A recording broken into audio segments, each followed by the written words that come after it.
Our next section here is reducing the deficits and debts. And how do we do that?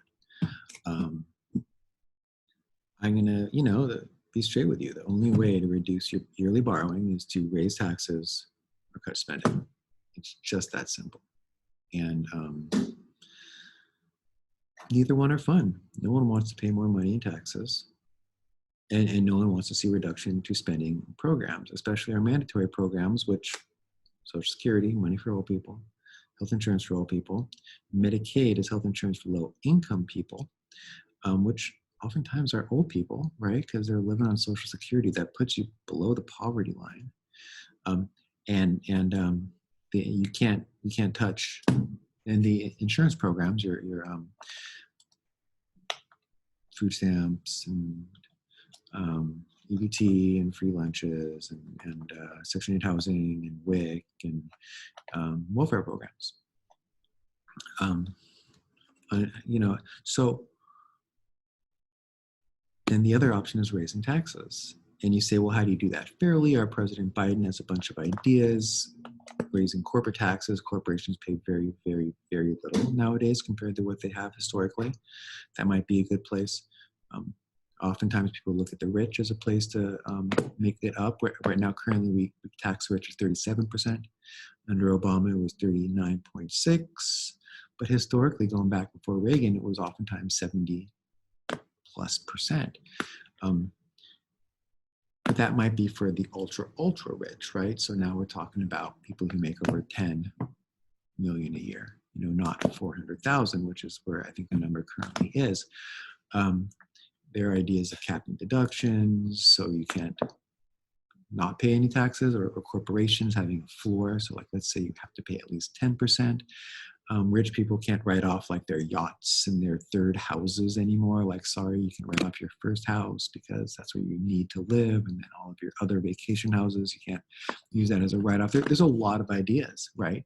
But what happens if you cut the charity tax? The charity loophole, the tax rebate. Charities get less money.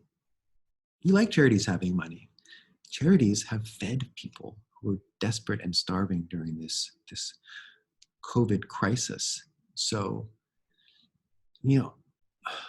there are no easy answers. And the best way to do it is to try and probably take a little bit here and a little bit here and cut a little here and trim a little there and then add a little here, but a little incremental, right? In hopes that over time we'll see the savings pay off. There's also this idea that if you can be at between 2 and 3% inflation versus below 2%, which is where we've been for the last 10 to 15 years, that the value of our dollars will lessen, which hurts people on fixed income,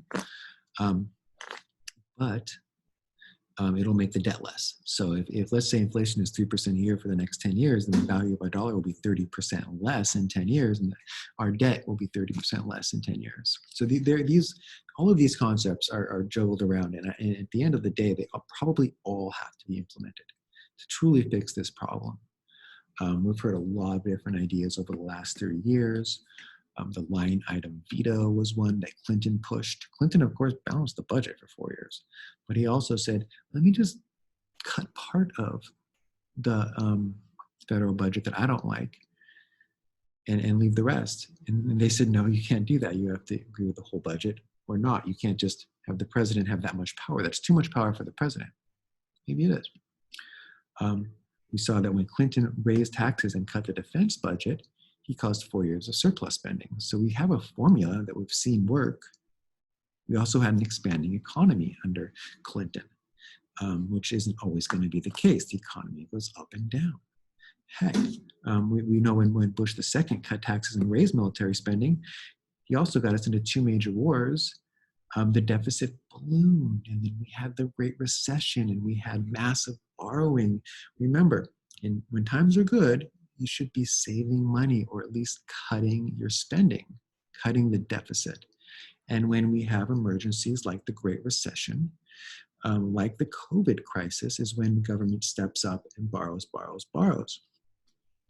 During the first 6 years of Bush's term in office, other than September 11th, which didn't hit us financially that bad, we weren't doing bad, but we kept increasing our borrowing. That's where the problem lies. Now, when Obama took over, we were borrowing $1.9 trillion to pay the bills. Emergency, Great Recession. He lowered that by $1 trillion to borrowing about $500 billion when he passed it off to Trump.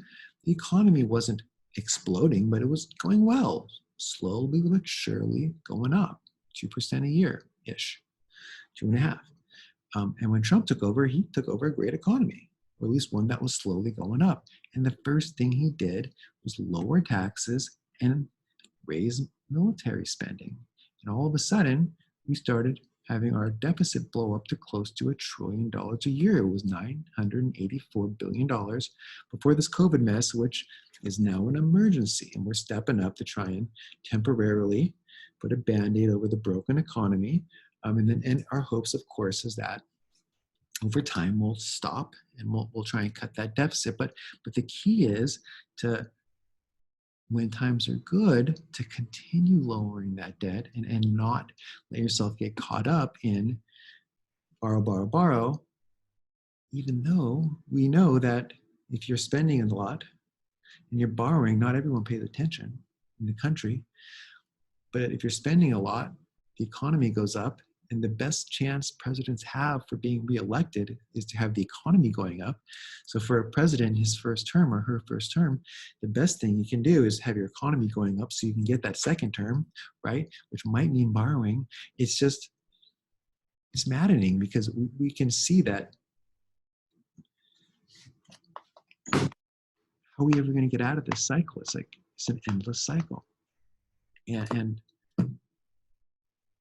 we know the formula, but it's like, take your medicine. When are we going to be willing to take our medicine? When the economy was good, we didn't even want to take our medicine then. When are you gonna do it?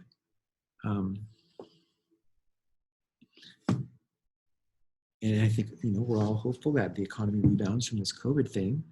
And then maybe we'll start to see President Biden can try and lower the deficit. Hopefully he won't borrow even more to get reelected. And then what? When are we going to stop? And of course we say, well, the best thing we can do as people is to vote for someone who talks about trying to balance the budget. But, do we ever really want to not be borrowing? I mean, is it okay? What is the right rate to borrow? Maybe we should be borrowing at the rate of inflation. So if inflation's 2%, we borrow 2%. Okay, now we're kind of balanced there. But we're borrowing at 20, 10 to 20%. 10 in a good year, 20 in a bad year. Inflation is like 1 to 2%, maybe 3 on a good year. This is not good. And I don't have the answers.